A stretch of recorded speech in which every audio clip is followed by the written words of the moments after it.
میری عمر صرف 15 سال ہے۔ جب میں دوسری جماعت میں تھا ہم ایک کرائے کے بڑے سے گھر میں رہتے تھے۔ اس وقت میرے والد انڈین آرمی میں تھے۔ میں، میری والدہ اور میری بڑی بہن اس گھر میں رہتے تھے۔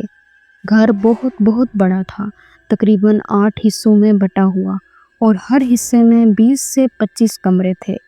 ایک رات آدھی رات کے قریب میری نیند کھل گئی۔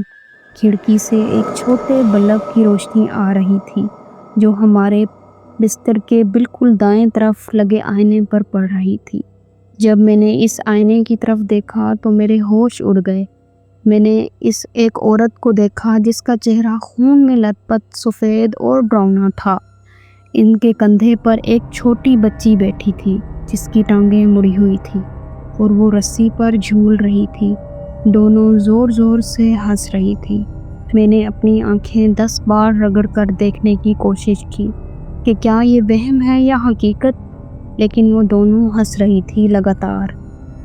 میں نے فوراً چادر سے اپنا چہرہ ڈھانپ لیا اور دل ہی دل میں آیت الکرسی پڑھنی شروع کر دی۔ اگلے دن جب میں نے یہ سب اپنی ماں کو بتایا تو انہوں نے کہا، بیٹا مجھے تو بتایا ہوتا۔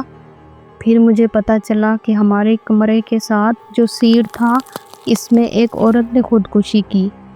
اس کا شوہر بھی فوجی تھا۔ ایک دن کسی نے ایسے مذاق میں فون کر کے کہا کہ اس کا شوہر جنگ میں مارا گیا ہے۔ وہ عورت اس مذاق کو سچ سمجھ بیٹھی اور چونکہ اپنے شوہر سے بے حد محبت کرتی تھی، اس نے بہت رویا اور آخرکار خودکشی کر لی۔ کہا جاتا ہے کہ اس کی روح کو آج تک سکون نہیں ملا۔ وہ پورے گھر میں بھٹکتی ہے۔ نہ صرف میرے ساتھ بلکہ اس گھر کے دوسرے رہائشیوں نے بھی عجیب واقعات دیکھے اور محسوس کیے، لیکن اس چھوٹی بچی کا راز آج تک کوئی نہیں جان پایا۔